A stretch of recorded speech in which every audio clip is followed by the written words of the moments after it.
Hello, everyone, and welcome to another live interview with myself, Lucy Challenger from Polo and Tweed. And I'm joined today with a very good friend of mine called Andy, who is quite a connoisseur on the subject we're going to be talking about. So, Andy, welcome. Thank you so much for joining us. Great. Thank you very much for having me. You're very welcome. So, Andy, please, could you tell everyone who's tuning in who you are and a little bit about your background? Sure, absolutely. So I'm the founder of the Tipple app, which teaches people how to taste wine via a digital experience. I work in the financial services industry Monday to Friday, and I guess I'm a talented or sort of enthusiastic wine communicator on weekends. Fantastic. So why did you become interested in wines in the first place? I mean, obviously you probably partook in it socially, but what led your social interaction with wine to becoming something that you wanted to explore more deeply? Sure. So I think sort of when you're in your early 20s and you kind of enter a professional career, everybody gets put in a situation once where you're in a corporate function, you're there to impress clients, and you get given the wine list. And there's that moment of deathly silence as this kind of thud hits the table. You go to page one and you go, Christ, I've got no idea what I'm doing. And I didn't want to be there. I wanted to learn. It was something I enjoyed, but I was always slightly put off with that kind of learning curve. And so I decided to dive straight in and try and sort of improve my knowledge and see what I could get out of it. Fantastic. Okay. So you combine your love of wine with travel, because you obviously travel a lot for work, you travel a lot for fun. What is it sort of that you started to explore with your travel and with the wine in the first instance? So I think the real thing for me is that when you go to foreign cities, a lot of people rush to museums to experience the culture of a place. For me, there's a huge amount of value in just seeing how people appreciate their food and wine in different regions and different countries around the world. Mm-hmm. You know, just to give you recent examples from the last 6 months, I was in Napa in November wine tasting out there. Now there, obviously because of the tech hub, when you want to book a wine tasting experience, they've got an app, they've got a website, they go into very high technical detail. They were very keen about what I was going to post on Instagram. By contrast, you go to Tuscany and I literally had one wine tasting, which lasted 4 hours, where the grandma joined in, the dog joined in, we sat around the kitchen table, and you really kind of learned there that it's all about food. It's all about understanding the legacy and the history. So for me, it's kind of, it brings a culture to life. Okay. So you've obviously traveled a lot. Where have been the most amazing places you've traveled to in terms of experiencing wine, or is it hard to pick out one place? Do you know what? I'm a kind of a little pocket Indiana Jones in my own head. So kind of the further the better. So, I mean, I love the Western Cape in South Africa.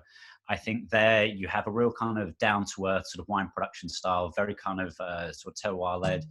And then the other one, which was great, is crossing over from Argentina to Chile. So seeing how wine is made on two sides of the Andes. That was pretty cool.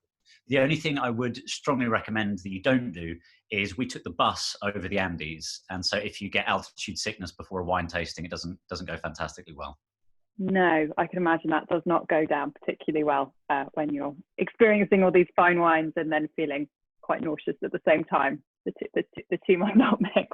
So, okay, so in your experience, for people watching who perhaps have less experience about wines or just like to drink it but don't necessarily know what they're doing, what would be your three main points or top tips for learning more about wine itself? You know, where do you go? What do you start? You know, Google has so much, but as we know, it's not always accurate. So what would be your advice? Yeah, I mean, the first bit, just to the point about that, is that there's a thing called analysis paralysis, where you can get so caught up in reading all the books and Googling online that you never actually enjoy what you're doing. So my first piece of advice is just start. You know, just open a bottle of wine. Now, the first thing that people struggle with is a lack of adjectives. That, you know, you get given a bottle of wine and just ban the word nice from your vocabulary. So when you open a bottle of wine, try and describe what you like about it. So if you say, oh, it's got a nice smell, you say, okay, well, a smell can't be nice without someone smelling it, right? So what is it you like about it? And there's a thing called an aroma wheel, which we have in the app, but you can find if you just Google it. And try and identify the family. You know, is it a fruity aroma? Is it citrus? Is it woodland-like? The next part of it is I call quite sort of fun adjective game. If you're struggling for vocabulary, try and describe it in the three most ridiculous words you can find. And often by the time you finish laughing, you'll have a little bit of creativity sort of left to sort of describe the wine from there. The last bit is just to lose the fear of failure. One of the kind of biggest things that holds people back is the fear they're going to say something stupid. That's what we hear time and time again when I'm educating people. And as far as I'm concerned, the worst thing that somebody's ever said they've done is sort of try to order a bottle of Chateaubriand, not realizing, of course, it was a steak. And when you put it in that context, you realize you can say pretty much anything in a glass, and you can be able to laugh about it afterwards. Yeah, no, absolutely. And so talking about the Chateaubriand being the food instead of the wine, why is it that people often associate wines with food? Why? What is that expression? Wine pairing with the food.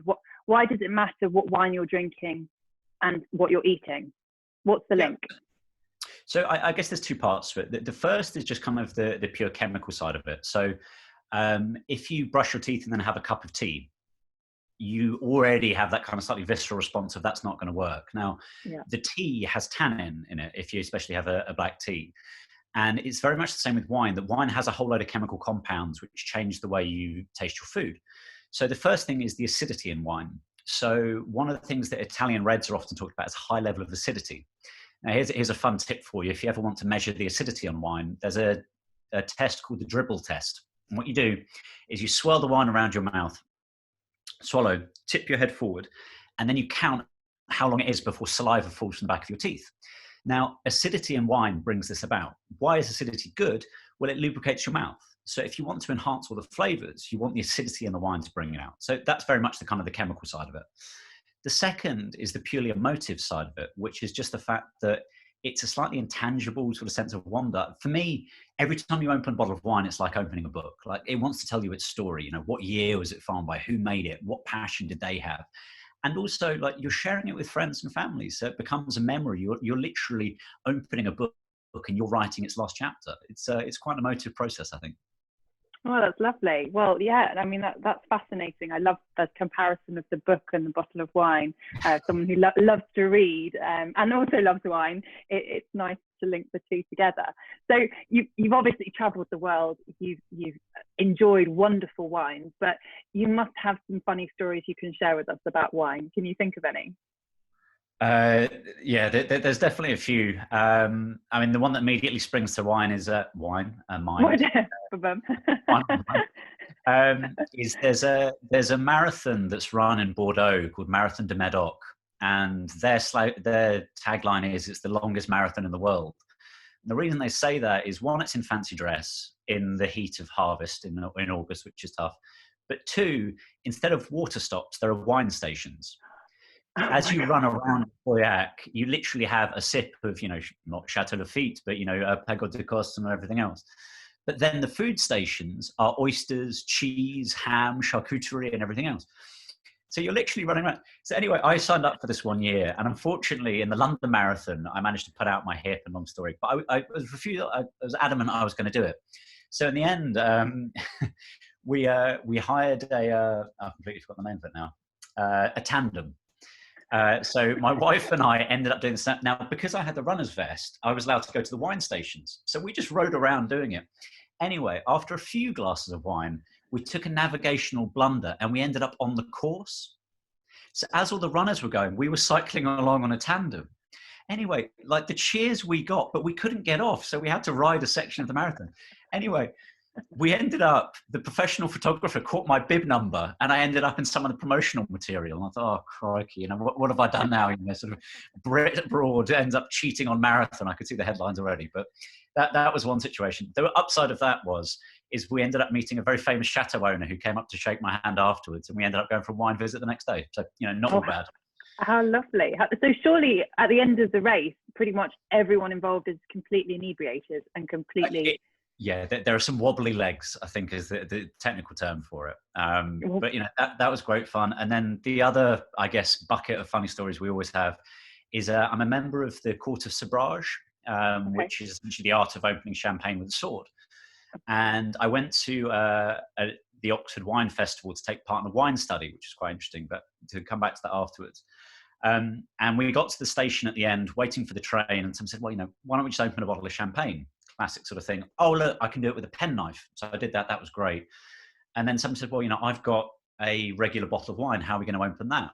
I said, no, I have a way.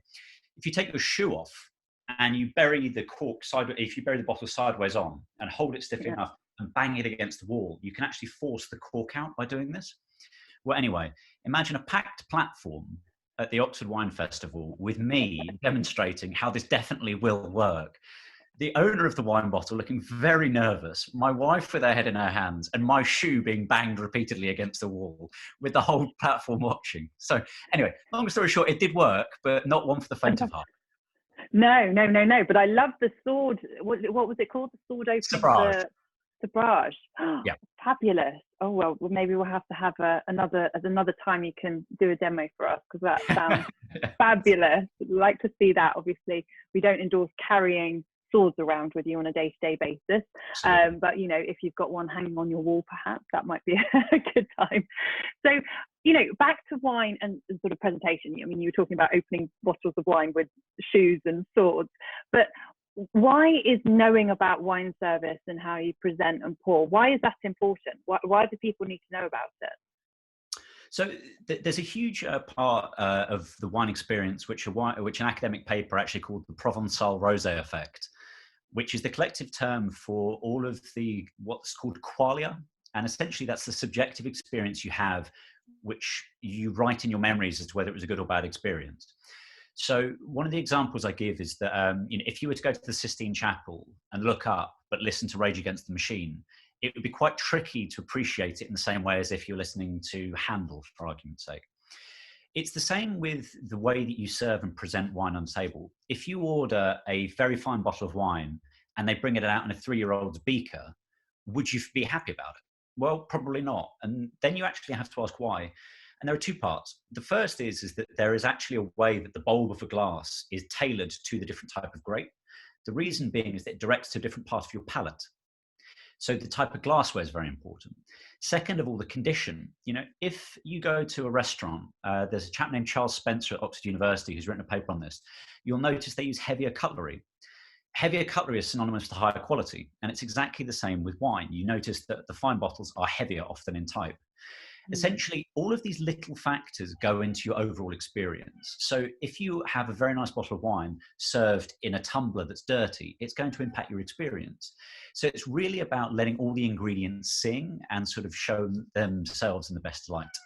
Yeah, and going back to your analogy about the book, you might have the best book in the world, but if you have packaged it up in a plastic wrapper and you haven't labeled it properly and someone doesn't know what they're reading, it may detract from the initial first impression you give of that book, and you might not have that lasting impression that you were looking for as well. So it's sort of how you package the whole experience, not just, as you say, pouring that beautiful bottle of red wine into a plastic beaker or a glass with finger stains all over it. And then losing that sense. So, it makes complete sense to me. And I think that's one of the things that when we introduced our e-learning training, which went live recently, and I don't know if you caught the articles in the Times and the Daily Mail and all those places, but that's the thing that people were often saying when they were wanting to learn silver service with us is, what is silver service, and is it just food service? And we'd have to explain, actually, no, it's so much more than that. It's about glass polishing. It's about the presentation of the wine, through to the opening of the wine, through to the decanting of the wine. So much goes into it, not just simply, here's your wine, sir, plonk it in the glass and off you go. And that's where that, our training and our e-learning has really sort of flourished, in the sense that now so many people can access it. So about our e-learning training, and I'm sure at some point you may even have a go on it just to see what it's like. But what do you think are the advantages for people out there who are wanting to learn more about wine? Why might they consider doing an online e-learning platform training? I know at the moment we're in lockdown and we can't actually go physically anywhere, but when that lifts, even then, what do you think are the main key advantages to doing e-learning training for developing your wine knowledge?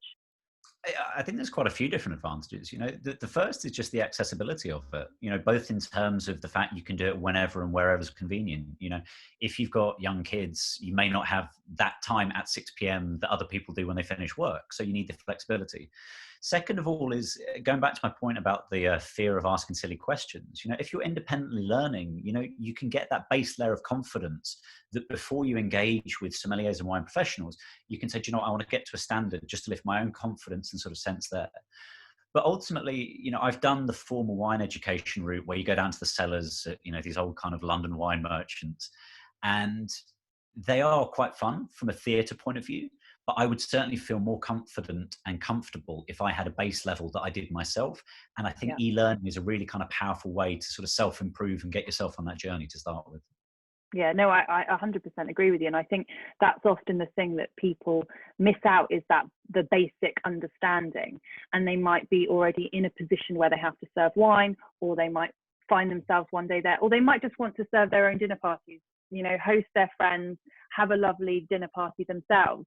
And having the back to basics and the grounding, the foundations of wine service through to, like we've talked about, opening the wine, presenting it, pouring it, understanding, like we talked about earlier with the wine pairing, it's so important for that confidence, like you're talking about, and not sort of going into a crazy sommelier training and feeling completely out of your depth, having that confidence to know, what it is you're doing.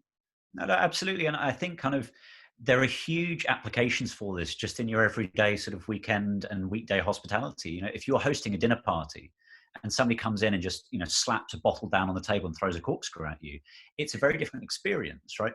You're almost robbing your guests of that sense of theatre that you can provide them if you know how to serve the wine properly. And don't forget that, we as humans, we have this Pavlovian response. When you hear that and somebody opens a cork, your ears pop up and you're excited. But don't lose that moment with proper wine service, and you bring over, immaculately polished glasses, you present them properly, and you decant it and you explain why you've decanted it.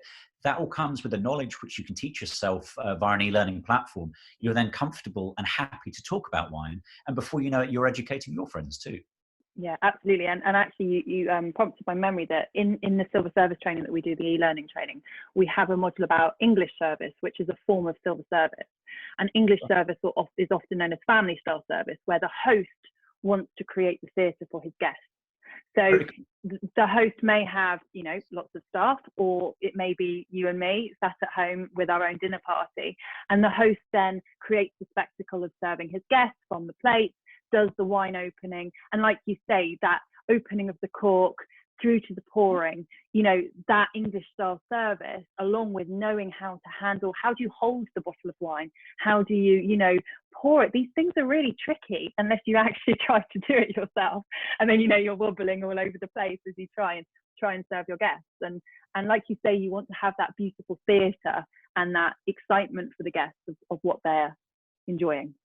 No, absolutely. And, it is, the French word for sort of restaurant came from restaurer, and it's restoring the soul, like, at the end of a long day. And just as people go to the cinema or whatever else, they want to be entertained. And you think about how somebody presents food at a fine restaurant, or if you have a chef, they will go to the time to say, this is this, they tell you the story of the ingredients. If you're confident with a base knowledge of wine, you can paint a picture about Jean-Michel, who's 64 years old, who works in Burgundy and has a horse named Peter that pulls the plough, and this is his style of wine. And, you really kind of bring it to life. And going back to the bit about quality and experience, the richer tapestry that you can paint, the richer your guest experience are, and the happier they are when they leave. Very, very, very good point and very good tips. Well, I mean, Andy, it's been such a pleasure to speak to you today. And I just wanted to recap on how people can find you and follow you. So you're on Instagram with @AmazingWine, and you've got your Tipple app on the App Store, the Apple App Store, which people can download. By all means, follow you on Instagram and ask you any wine questions they might have, or, connect with you directly.